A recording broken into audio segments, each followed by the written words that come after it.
Olá, meus amigos, que Deus abençoe a todos vocês rica e abundantemente com a graça de Deus. Estamos de volta com o nosso programa e é uma alegria podermos estar juntos e levando a bênção de Deus até você. Eu quero fazer uma oração por você, eu quero pedir a Deus para abençoar a sua vida. Eu preciso que você, se for possível, prepare um copo com água. Prepare um copo com água para nós orarmos em nome de Jesus a oração da fé. Prepare para nós fazermos essa oração que certamente vai trazer a bênção para a tua vida. Hoje eu quero meditar com vocês nessa nossa programação, 2 Reis, capítulo 6. Aqui tem uma mensagem quando o profeta Eliseu faz flutuar o machado. E aí, vamos ver como flutuou o machado. Deixa eu pegar aqui, que despertou aqui, o outro despertador aqui, dizendo que está na hora de entrar numa outra atividade, mas como nós estamos na atividade principal agora, que é a atividade de trazer a palavra de Deus para você, então agora a prioridade é aqui. A leitura bíblica, a leitura de um livro, a gente vai com tudo cronometrado para que nós possamos seguir tudo dentro do que o Senhor tem nos abençoado.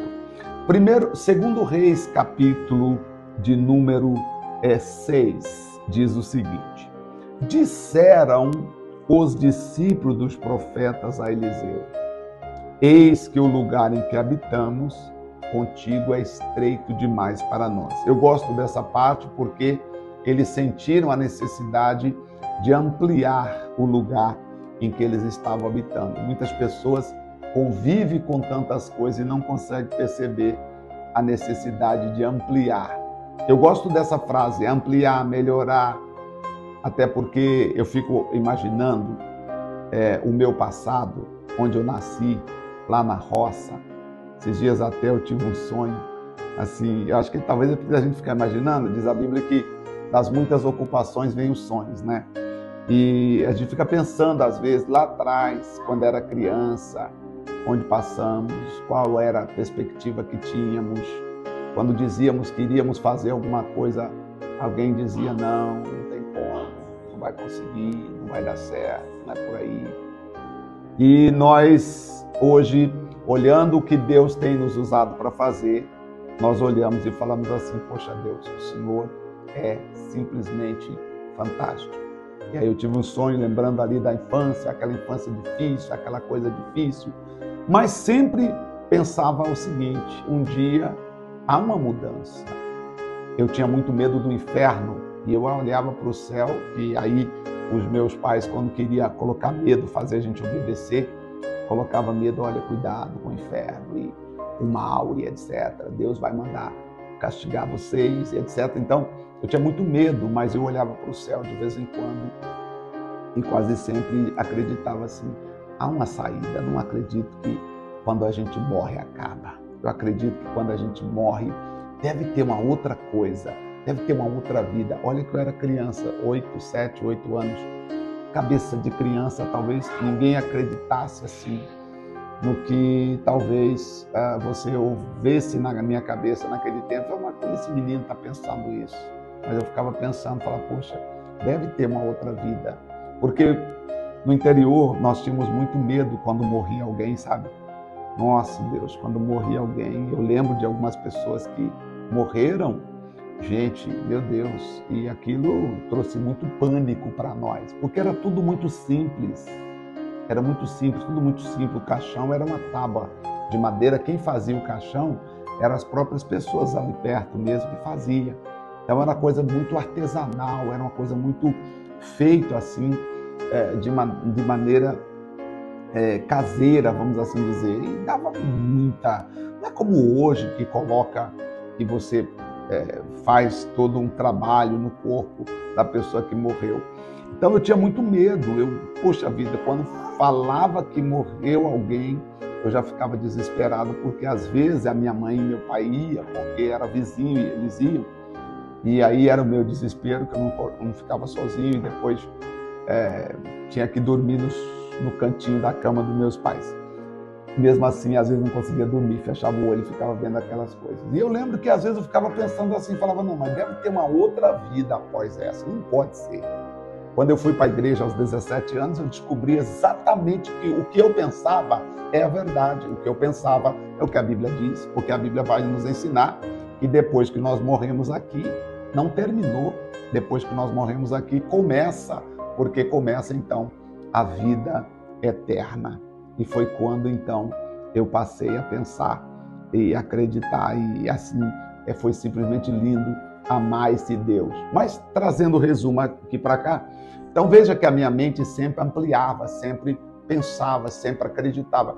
E eu vejo esses rapazes aqui, os filhos dos profetas, pensando, vamos ampliar o lugar que estamos, precisa ampliar o casamento, precisa ampliar o relacionamento, precisa ampliar o relacionamento com os filhos, precisa ampliar o relacionamento conjugal, precisa ampliar o relacionamento de família, precisa ampliar o relacionamento consigo mesmo, olhar para você e deixar de se crucificar, deixar de cobrar tantas coisas de você.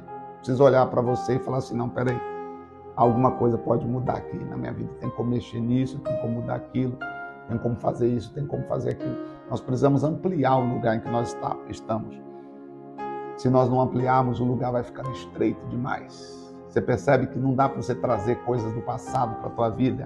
Não sei se você estou fazendo você entender. Então eles disseram, vamos ao Jordão, tomemos de lá cada um de nós uma viga e construamos um lugar em que habitamos. E respondeu o profeta, ide, vá, isso mesmo, vá lá. E um dos estudantes, ou um dos discípulos, disse ao profeta, o senhor não gostaria de ir conosco? E aqui eu gosto dessa parte, e essa parte me ensina muito, por quê? Porque aqui, quando o profeta foi com eles, foi como tipo Deus com eles. O profeta aqui representava Deus com eles. Sabe o que aconteceu? Quando chegaram lá, começaram a cortar madeira, diz o versículo 5, começaram a cortar madeira e sucedeu que, cortando madeira, um deles acabou o machado caindo na água. E ele gritou e disse, ai meu senhor, porque era emprestado. Para esse rapaz, a jornada ali teria terminado, porque o machado caiu na água. Mas não é o fato do machado cair na água, o machado cai na água e afunda, mas o fato é que esse rapaz, ele não percebeu o machado soltando do cabo. Não sei se você já utilizou machado, eu acredito que alguns aqui dos mais antigos que estão nos acompanhando já utilizou machado na vida alguma vez. Se não, você que é jovem, depois você passa numa casa de material agrícola, alguma agropecuária, e pede para o vendedor, é teste da semana, fala, o vendedor, me mostra o machado no cabo, eu quero ver o machado, me mostra aí. Como é que coloca o machado no cabo? E ele vai te mostrar. Vai ser um desafio, é um trabalho da escola que eu quero ver como é que é. Ele vai te mostrar. E aí você vai raciocinar comigo. E pergunta para ele, como é que o machado solta do cabo? Porque o machado, ele vai soltando aos poucos, ele não solta de uma vez. Ele vai soltando aos poucos. E como é que o machado foi soltando aos poucos, e ele vai soltando aos poucos, e vai tornando difícil para cortar o madeiro. E como é que esse rapaz não percebeu que o machado estava soltando do cabo? É o caso da vida de muitas pessoas. A pessoa não percebe que o casamento está indo mal, que os filhos estão indo mal, que a vida financeira está indo mal, que a vida pessoal está indo mal. Quer dizer, ela está num outro mundo, ela não consegue raciocinar no presente. Ela sempre funciona depois de um estalo. Ela não percebe. E o rapaz só conseguiu perceber depois que o machado soltou e caiu na água. Aí ele gritou, ai meu senhor, o machado era emprestado, nem meu era. Mas aqui eu vejo uma coisa boa. Não sei se foi o mesmo rapaz que convidou o profeta para estar com ele, mas se foi, amém. Glória a Deus por ele ter convidado. Porque o profeta ali representando Deus, não deixou que aquele rapaz terminasse a sua jornada de forma desastrosa. O profeta fez o quê? Perguntou para ele, onde foi que caiu? É importante saber onde caiu o machado. O que aconteceu na sua vida? Onde foi que errou? Onde foi que as coisas começaram a piorar? Onde foi que a sua saúde começou a piorar? Ixi, pastor, foi depois da Covid, então tem que melhorar, ué. Tem que melhorar como? Tem que tomar vitamina D, multivitamina, vitamina C, melhorar a imunidade, tomar tudo que falar que é bom, você precisa tomar, porque você precisa melhorar. Ah, pastor, você tem que perceber quando as coisas aconteceram, onde aconteceram. Então, diz aqui, então o profeta cortou um pedaço de pau e fez o machado flutuar, jogou ali, o machado flutua. Em outras palavras, o profeta diz: filho, continua a obra, continua cortando madeira. Então, somente, meu filho querido, próxima vez, observa, o machado não solta de uma vez. Não é como a tampa da caneta que cai de uma vez. Não, o machado, quando ele vai soltando, ele vai soltando. E, aliás, se torna até perigoso. Eu lembro que, quando eu era criança, lá em casa, tinha que pegar, o fogão era de lenha, e às vezes tinha que rachar a lenha para colocar no fogão ou cortá-la. E às vezes meu pai não deixava, porque dizia assim: aquele machado ali está saindo do cabo. E é perigoso, porque pode ser que você levanta e o machado pode cair em você. Ou pode, na força que você faz, joga para trás para botar um impulso para cortar. Pode ser que você acerte alguém que está atrás de você. A vida é o seguinte: você tem que perceber, você tem que olhar. A vida é como andar de bicicleta. Se você parar, você cai. Na vida você não pode deixar de fazer o que tem que ser feito. A vida é como andar de bicicleta. Se você parar, você cai. Observe, veja quais as coisas que precisam ser observadas.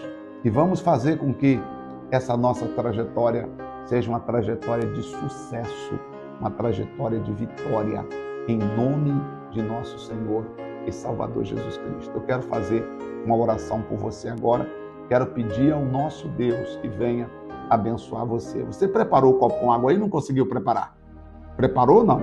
Se preparou, segure na sua mão aí, que eu vou orar com você agora. Senhor, nosso Deus e nosso querido Pai, em nome de nosso Senhor e Salvador Jesus Cristo, Espírito Santo de Deus, aonde quer que estiver essa pessoa orando comigo agora, meu Pai, eu invoco o poder que há no nome de Jesus para o Senhor entrar na vida dela e trabalhar na vida dela, dominar a vida dela, para o Senhor destruir, meu Pai, completamente tudo que está na vida dela errado, tudo que está dando errado, tudo que está puxando ela para trás, para baixo.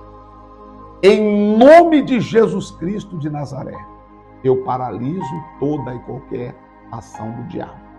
Eu amarro o mal que está nesta vida, essa pessoa que está com a vida toda fora de forma, a vida toda fora do lugar, falando coisas que não deveria, fazendo coisas que não deveria.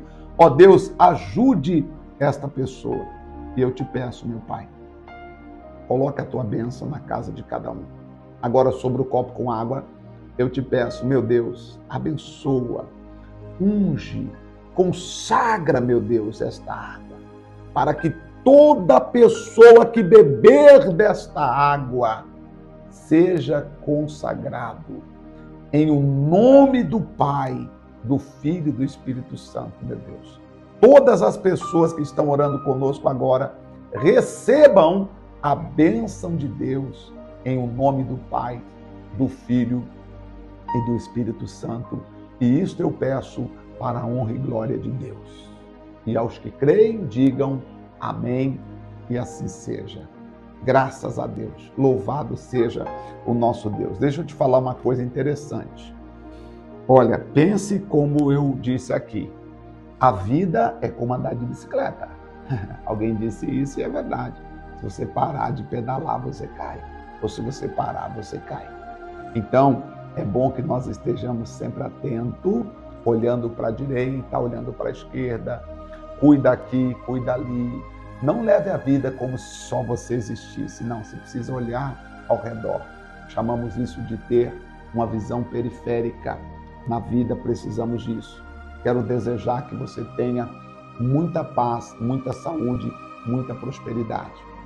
Que Deus abençoe você. E olha, não esqueça, estaremos de volta com o nosso programa para abençoar a todos, tá bom? Que o Espírito de Deus esteja verdadeiramente sobre todos vocês. Deus abençoe, um forte abraço e até o nosso próximo encontro. Até lá.